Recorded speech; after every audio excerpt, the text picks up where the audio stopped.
وہ وقت کتنا مبارک ہوتا ہے کہ جس وقت دل کو حق تعالیٰ کی محبت کا درد عطا ہوتا ہے۔ حق تعالیٰ کی محبت میں حضرت ذوالنون مصری رحمۃ اللہ تعالیٰ علیہ پر عجیب حالت طاری ہو گئی۔ ایسی شورش و دیوانگی طاری ہو گئی کہ آپ کی آہوں سے لوگوں کے کلیجے منہ کو آ جاتے تھے۔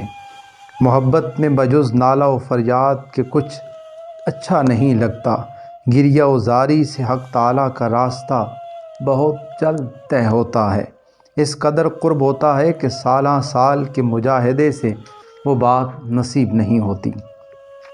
حاکم وقت نے آپ کو قید میں ڈالنے کا حکم دے دیا۔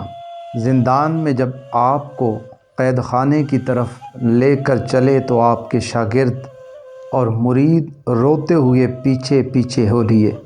وہ کہتے تھے یہ کیسے ممکن ہے کہ ایسے کامل ولی پر جنون کا غلبہ ہو، اس میں کوئی ضرور راز پوشیدہ ہے۔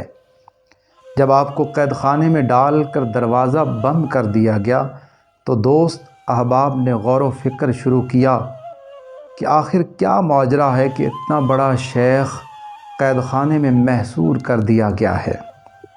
معلوم ہوتا ہے کہ اپنے مہتاب باطن کو ابر جنون سے چھپانا چاہتے ہیں اور عوام کے شر سے بچنے کے لیے یہ صورت اختیار کی ہے۔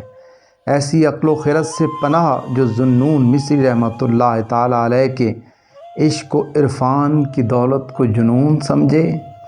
آخر کار ان سب نے زندان کی سلاخوں کے قریب ہو کر عرض کیا، حضور ہم سب آپ کے چاہنے والے ہیں، آپ کے معتقد اور جانثار ہیں،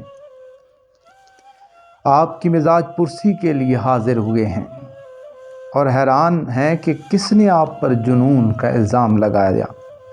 آپ تو دریائے عقل ہیں۔ یہ اہل ظاہر آپ کے مقام قرب اور رفعت باطن سے ناواقف ہیں اور آپ کو مجنون و دیوانہ سمجھتے ہیں، حالانکہ آپ تو سچے عاشق ہیں۔ ہم لوگ آپ کے سچے محب اور دوست ہیں، دونوں عالم میں آپ کو عزیز رکھتے ہیں۔ برائے کرم ہم پر اس راز کا انکشاف فرما دیجیے۔ آپ اس قید خانے میں اپنی جان کو کیوں مصائب و آلام میں مبتلا کر رہے ہیں؟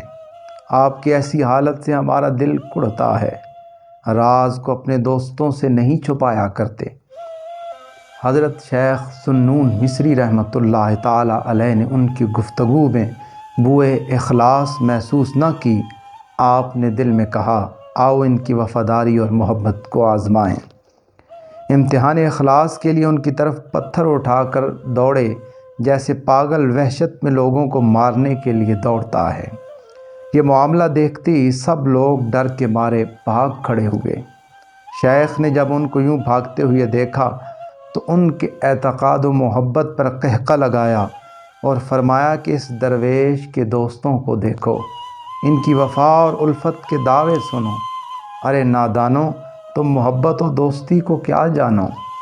سچا دوست کے رنج و تکلیف سے کب کنارہ کشی کرتا ہے۔ دوست کی دوستی تو پوست ہے اور دوست کی طرف سے رنج و تکلیف اصل مغز ہے۔ دوست مثل سونے کے ہے اور بلا و مصیبت مثل آگ کے ہے۔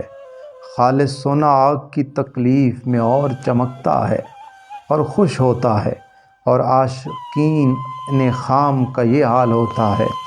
اے مخاطب، جب ایک ہی زخم سے تو عشق سے مستعفی ہو گیا اور راہ فرار اختیار کر لی تو معلوم ہوا کہ تجھے ابھی عشق کی ہوا بھی نہیں لگی۔ تو نے صرف عشق کا نام سن رکھا ہے، بس محبت کا راستہ آسان نہیں۔